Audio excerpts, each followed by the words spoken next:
बिस्मिल्लाहिर्रहमानिर्रहीम। हमारा जो कंटिन्यू चैप्टर है that is main agriculture product of the Muslim world.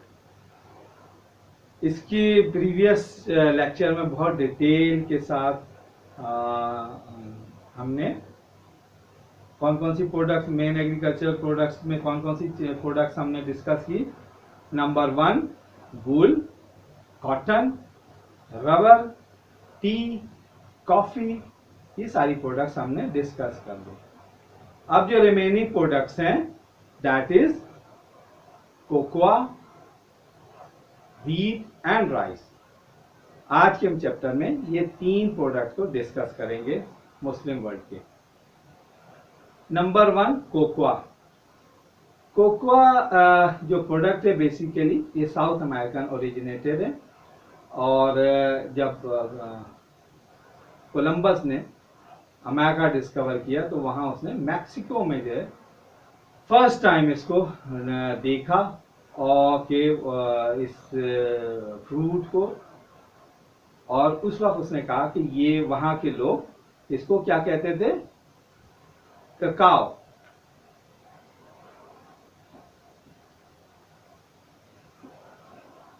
Cacao कहते थे और ये वहां नोबेल्स की ड्रिंक थी, यानी जो एलीट क्लास थी, जो बड़े लोग थे, वो उसको एज अ ड्रिंक के तौर पे यूज करते थे। और at the time of 17th century ये यूरोप में बहुत पॉपुलर होगा। वो बीन्स की जो एट द टाइम तकरीबन 17th सेंचुरी तक आते आते ये यूरोप में बहुत पॉपुलर हो गई इसकी कोको बीन्स की ड्रिंक जो है। बेसिकली कॉफी हमने आपको क्या बताई थी, कॉफी जो है वो एक ब्रांच होती है ट्री की और इस तरह से उस पे बीन्स लगी होती हैं और जब इसको हम ड्राई हो जाता है उसको ओपन करते हैं इसके शाल को, समझे, कॉफी बीन्स निकलती हैं। लेकिन और दोनों दिखने में चॉकलेट और कॉफी ऑलमोस्ट सेम है। समटाइम लोग इसको डिफरेंस फील नहीं करते कि दोनों कोई डिफरेंट चीजें, दे थॉट दैट कि कोई प्रोसेस का फर्क है दोनों चीज में, चॉकलेट और कॉफी में। बट कॉफी जो है सम लाइक एक फ्रूट होता है जस्ट लाइक पपाया, उसको वो ड्राई होता है, उसको अंदर से तकरीबन 50-60 बड़ी बड़ी जो बीन्स होती हैं वो उसमें से निकलती हैं, उसको ड्राई करते हैं, फिर जो है वो उसको डिफरेंट प्रोसेस के जरिए उसको जो उस बीन्स की डिफरेंट प्रोडक्ट्स जो है वो बनाई जाती हैं। ये इन दोनों कोकोआ और कॉफी में डिफरेंस है। एक से हम कॉफी बीन्स बनाते हैं और दूसरी से हम चॉकलेट बनाते हैं। और अब जब ये 17th सेंचुरी में एज ए बहुत इसका ड्रिंक बहुत पॉपुलर हो गया, बट अब हम क्या जानते हैं, स्वीटनेस के तौर पे सबसे ज्यादा चॉकलेट, यानी कोकोआ बीन्स और चॉकलेट बिल्कुल सेम, एक दोनों लाजिम व मलजूम, यानी हमारे जो लाइफ का बहुत ही इम्पोर्टेंट एक जो है वो पार्ट है चॉकलेट जो है। विदाउट चॉकलेट हम शायद कोई दिन ऐसी नहीं हो जो हम वीक हो जिसमें हम चॉकलेट यूज नहीं करते हो किसी भी फॉर्म में। तो चॉकलेट का हमारे डेली जो यूज है बहुत ज्यादा है और इसमें जो है वो स्वीटनेस के लिए जो हम चॉकलेट को यूज करते हैं that is comes from cocoa beans. Now all cocoa production are grown in the West Africa and South East Asia. Almost जो इसका ओरिजिन है यानी साउथ अमेरिका, मैक्सिको और कैरिबियन कंट्री वहाँ पे होती है, या वहीं पे प्रोडक्शन भी बहुत ज़्यादा होती है। और बेसिकली ये जो है ट्रॉपिकल क्लाइमेटिक रीजन है वहाँ ये ज़्यादा इसकी प्रोडक्शन होती है। ये इसकी सबसे सुटेबल प्लेस है ग्रोइंग के लिए। आजकल जो है हम चॉकलेट कोकोआ को बहुत ज़्यादा ड्रिंक के साथ साथ ये चॉकलेट में बहुत बड़े पैमाने पर इस्तेमाल होती है। और इसके अलावा इसकी एक और प्रोसेसिंग प्रोसेस, इसको प्रेस करके कोकोआ बटर जो है वो बनाया जाता है, जो कि कॉस्मेटिक्स और मेडिसिन में इस्तेमाल होता है। मुस्लिम वर्ल्ड में इसकी प्रोडक्शन इंडोनेशिया और मलेशिया ये 2 मुस्लिम कंट्रीज हैं almost 18% of the world production जो है वो शेयर करते हैं। बड़ी प्रोडक्शन इन 2 कंट्रीज में होती है, जो कि एक ह्यूज अमाउंट है, ओनली 2 कंट्रीज से 2 कंट्रीज है।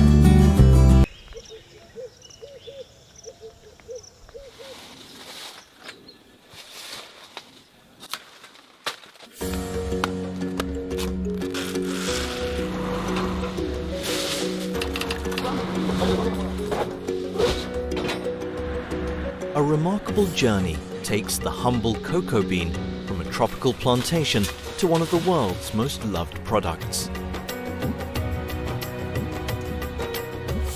Chocolate. Today's cocoa value chain is global, a complex interconnection of processes, places and people. From the cocoa producers on the farm to anyone who likes a bite of chocolate.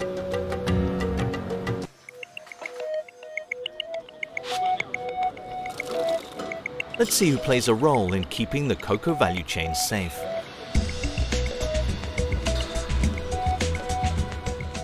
Our first stop is in Reading in the UK, an unusual location for this tropical crop. Here, the International Cocoa Quarantine Centre is helping to cocoa growing regions.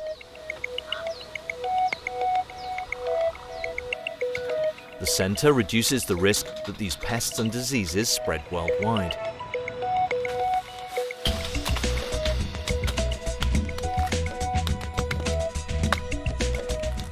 Smallholder farmers are at the heart of our cocoa story. In West Africa, 2 million farmers and their families depend on cocoa for their livelihoods.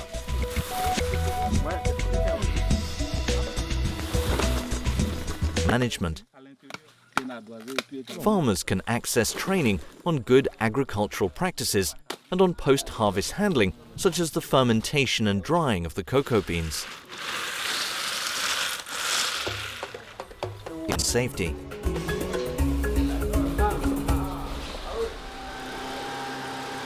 At the port,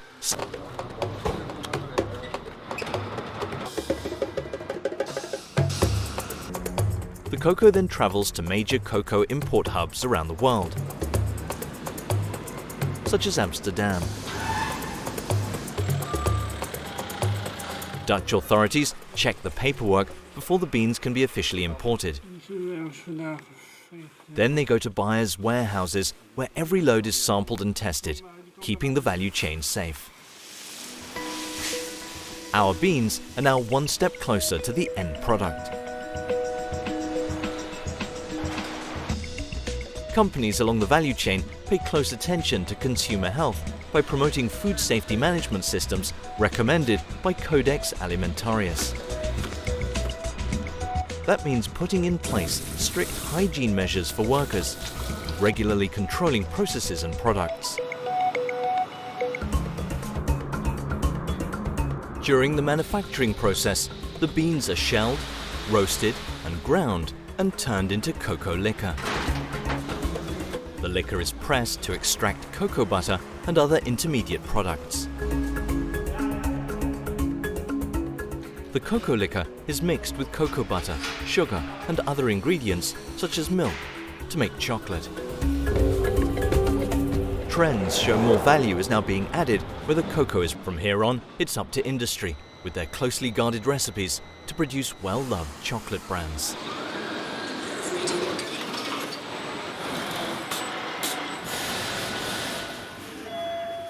Our cocoa beans are now chocolate and ready to be bought by consumers. Our next agriculture product is wheat. Wheat is grown almost all over the world in a temperate climatic region.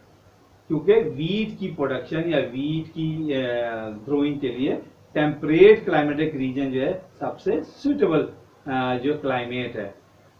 और सिर्फ जो है वो tropical climatic reason के अलावा almost हर climate में wheat जो है वो ग्रो हो जाता है, क्योंकि ट्रॉपिकल रीजन में रेनफॉल होती है और रेनफॉल जो है वो इस वीट की ग्रोइंग के लिए हार्मफुल है, सुटेबल नहीं है, क्योंकि इसको इनिशियली तो पानी रिक्वायर्ड होता है, बट एट द एंड उसको बहुत ही वार्म टेम्परेचर रिक्वायर्ड होता है राइप अप के लिए। तो ये इस वजह से ये ट्रॉपिकल जो क्लाइमेटिक रीजन है वहाँ इसकी प्रोडक्शन नहीं होती या ग्रोइंग नहीं होती। मोस्ट ऑफ द कंट्रीज, दुनिया में ऐसे बहुत सारे मुल्क हैं जो बहुत बड़े पैमाने पर वीट इंपोर्ट करते हैं, क्योंकि उनके इतनी वीट होती नहीं है, क्योंकि उनके मुल्क में इतनी वीट नहीं होती। But fortunately Pakistan and Turkey one of those countries जहां बहुत ज़्यादा वीट होती है, वो अपनी जो उनकी रिक्वायरमेंट होती है कंट्री की वो पूरी करती हैं और इनफ प्रोडक्शन होती है फॉर एक्सपोर्ट भी करते हैं। मुस्लिम वर्ल्ड में पाकिस्तान और टर्की को ये ऑनर हासिल है कि ये इनफ प्रोडक्शन ऑफ वीट के लिए हैं। लेकिन ये इसके बावजूद ये मुल्क जो है अमेरिका जैसे एक बड़े मुल्क का जो है कंपेयर नहीं कर सकते, क्योंकि अमेरिका में बहुत ही बड़े पैमाने पे इसकी अच्छी प्रोडक्शन के लिए रिसर्च होती है और बहुत ही जाइंट मशीनरीज और बहुत ही इक्विप्ड एग्रीकल्चर है। इसलिए America one of the highest production of wheat country है। उसकी अपनी प्रोडक्शन वो पूरे अमेरिका की जो है वो वीट रिक्वायरमेंट पूरी करता है और इसके अलावा एक्सपोर्ट भी करता है। तो ये अमेरिका की एक जितनी बड़ी तो कंट्री प्रोडक्शन नहीं है मुस्लिम वर्ल्ड की। इसके अलावा जब पाकिस्तान और टर्की या मुस्लिम वर्ल्ड में जो ये दो मुल्क हैं जहाँ वीट होता है, इसकी बहुत सारी वीट की जो है डिफरेंट प्रोडक्ट्स भी लोकली बनती हैं और एक्सपोर्ट भी होती हैं। इतनी अच्छी प्रोडक्ट्स होती हैं कि दूसरे जो फॉरेन कंपनीज हैं उन्होंने अपने प्लांट यहाँ लगाए और वो अपनी वीट से जो प्रोडक्शन डिफरेंट प्रोडक्ट्स बनाई जाती हैं वो उनके बनाने के लिए कंपनीज या फैक्ट्रीज लगाई हुई हैं। पाकिस्तान या मुस्लिम वर्ल्ड को आप कह लें कि मुस्लिम वर्ल्ड का जो है वीट की प्रोडक्शन में ऑलमोस्ट 18% शेयर है, यानी वो 18% of the world production produce करते हैं।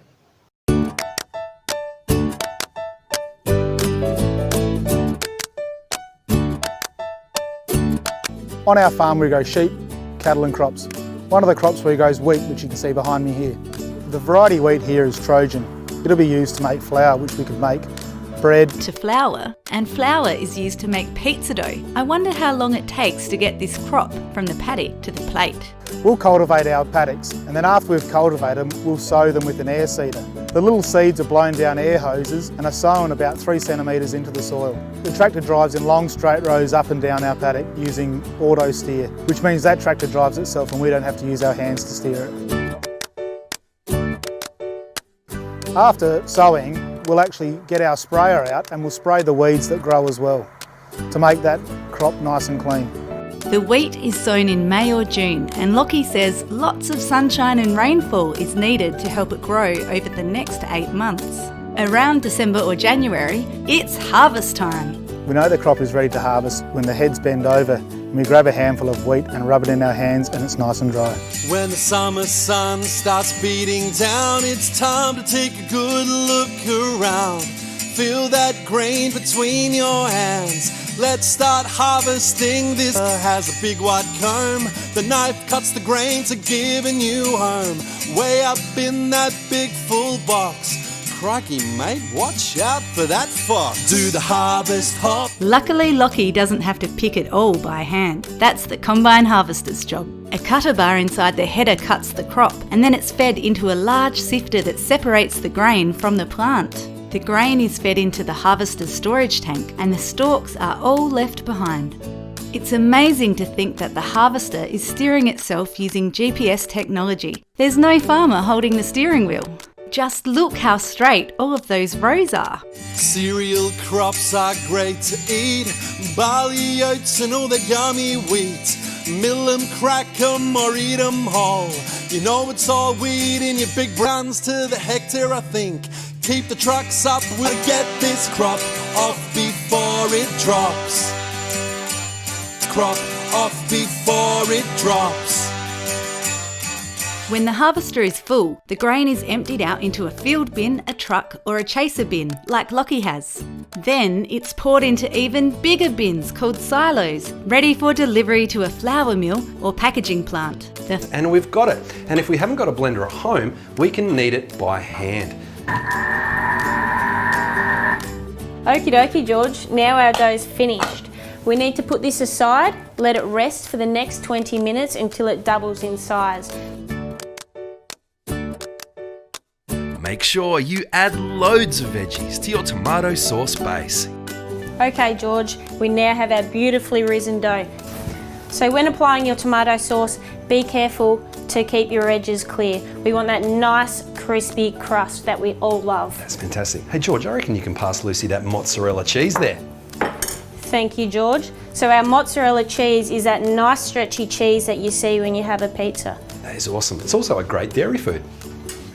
Alrighty, so now we have some salty ham, and Ben, would you mind getting the bocconcini for me? Reckon I can do that, Lucy. We're just going to apply this, and then it's going to be time to go in the oven for a further 15 minutes. That looks fantastic. I tell you what, the guys on Lockie's farm are gonna love this.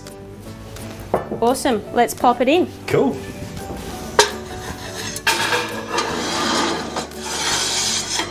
Oh, George, my mouth is watering. Well, here we go, guys. My gift to you. Hey Presto Pizza. That looks fantastic, Lucy. Nutritious and delicious. George, we better get back to Lockie's farm. I bet everyone's starving by now. Do the harvest hop. You know, time to stop. We gotta get this crop off before it drops. Thanks for watching our wheat story. Catch you later. Now we will discuss our last agriculture product of the Muslim world is rice. Rice जो है वो एक tropical product है, just as जैसे wheat एक non tropical product था, तो इस राइस जो है स्पेशली एक ट्रॉपिकल प्रोडक्ट है, ट्रॉपिकल एग्रीकल्चर प्रोडक्ट है. इट मीन्स कि ये ऐसे एरियाज में होती है जहाँ बहुत ज़्यादा रेनफॉल होती है और वीट राइस की जो प्रोडक्शन होती है उसमें इनिशियली बहुत ज़्यादा जो है वो पानी रिक्वायर्ड होता है. दैट्स वाई ये ट्रॉपिकल क्लाइमेटिक रीजन में बहुत इजीली ग्रो करता है. चाइना एंड इंडिया जो है बहुत इजीली बहुत बड़े पैमाने पर राइस की प्रोडक्शन करते हैं और ऑलमोस्ट इन दो कंट्रीज का जो वर्ल्ड प्रोडक्शन में शेयर है that is 2/3. That is too much. बहुत बिग उनका जो वो प्रोडक्शन में शेयर है वो बहुत बड़ा है. और राइस जो है हमारी जैसे वीट हमारी डेली यूज़ के लिए फूड प्रोडक्ट है, बहुत ज़्यादा यूज़ करते हैं. इसी तरह राइस भी बहुत ज़्यादा यूज़ किया जाता है. थाईलैंड की जो मेन प्रोडक्ट है वो है ही राइस और उनकी आई थिंक वो बहुत अरसे से बहुत टाइम से वो इसकी उनकी जो मेन प्रोडक्ट है वो राइस है, जस्ट बिकॉज क्योंकि थाईलैंड और उसके नेबरिंग कंट्रीज है कंबोडिया और वियतनाम, ये सारे जो हैं वो ट्रॉपिकल रेन फॉरेस्ट के कंट्रीज हैं, तो वहाँ बहुत ज़्यादा जो है वो राइस होता है. पाकिस्तान मुस्लिम वर्ल्ड में इंडोनेशिया और बांग्लादेश जो है बहुत बड़ी प्रोडक्शन राइस की करते हैं और almost 18% of the world share ये कंट्रीब्यूट करते हैं, जो कि इन दो कंट्रीज के लिए बहुत बड़ा वर्ल्ड शेयर है राइस की प्रोडक्शन में. राइस की भी बहुत सारी प्रोडक्ट बनाई जाती हैं. वो कंपनी जो वीट के लिए वीट के साथ डिफरेंट प्रोडक्ट्स बनाती है, हम जो रॉ फॉर्म में खाने के अलावा इसकी बहुत सारी डिफरेंट प्रोडक्ट्स भी बनाई जाती हैं जो कि पाकिस्तान में भी बनाई जाती है. पाकिस्तान में one of the best qualities produce की जाती हैं राइस की, जो कि बहुत फेमस है, पाकिस्तान के नाम से वो पहचानी जाती हैं, जिसमें बासमती है और कर्नल बासमती है और इस तरह के जो राइस हैं वो पाकिस्तान के one of the best rice in the world माने जाते हैं. पाकिस्तान की ऑल्दो इतनी ज़्यादा प्रोडक्शन नहीं होती, लेकिन जो राइस है उसकी अपनी जो यूजेज है उसके लिए इनफ प्रोडक्शन है. पाकिस्तान अपनी कंट्री की जो एक रिक्वायरमेंट है वो इतनी प्रोड्यूस राइस में कर लेता है कि वो अपनी जो कंट्री की जो यूजेज है उसको जो ना फुलफिल कर लेता है. जबकि मुस्लिम वर्ल्ड का मैंने बताया कि इंडोनेशिया और Bangladesh 18% of the world share contribute करते हैं. That is also too much. तो इस चैप्टर में हमने मुस्लिम वर्ल्ड के जितनी भी एग्रीकल्चर प्रोडक्ट्स थी वो डिस्कस किया, और ये भी हमने देखा कि मुस्लिम वर्ल्ड तमाम एग्रीकल्चर प्रोडक्शन के अंदर एक अच्छा शेयर जो है वर्ल्ड ओवर रखते हैं, जो कि मोर देन 20%, 25%, ये एक बड़ा शेयर है जो एक जो है वो मुस्लिम वर्ल्ड की प्रोडक्शन का है, एक अच्छा शेयर है। तो मुस्लिम वर्ल्ड एग्रीकल्चर प्रोडक्ट में पूरी दुनिया से compete करती है और अच्छी प्रोडक्शन जो है वर्ल्ड शेयर में रखती है वो अपना। Rice is a grain. It looks like grass when it's fully grown. Most of the rice we eat in the UK comes from India, Thailand, Cambodia, Vietnam, Pakistan and Italy. People in these countries have grown rice for thousands of years. But actually, you can grow rice in most places as long as the plants aren't exposed to the cold. Rice grows in a paddy field.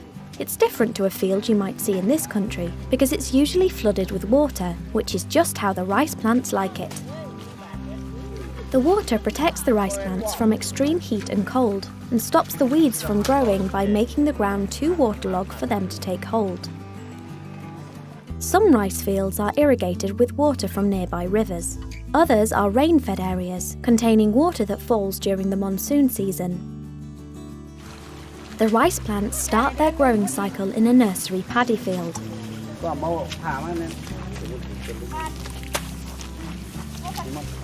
After 1 month, the seedling plants are put into small bunches and transplanted to a larger field to allow them to grow to their full size. The ground in the larger paddy field is prepared for the seedling rice plants by ploughing. They use oxen to pull the plough through the waterlogged field. The small bunches of rice seedlings are then planted in the main field by hand. The seedlings are given plenty of space in the ground because the rice plants will grow to be around 1 metre tall. It takes 3 months for the grains of rice to develop at the top of the plant's stalks. When the grains turn yellow and hard, it's time for them to be harvested. In this field, the rice has to be harvested by hand, so during the harvest, the paddy field is drained to make it easier for the workers. The farmers harvest the rice by cutting the stalks with a sickle. Next, they separate the grain from the stalks by threshing it. This is usually done by hand.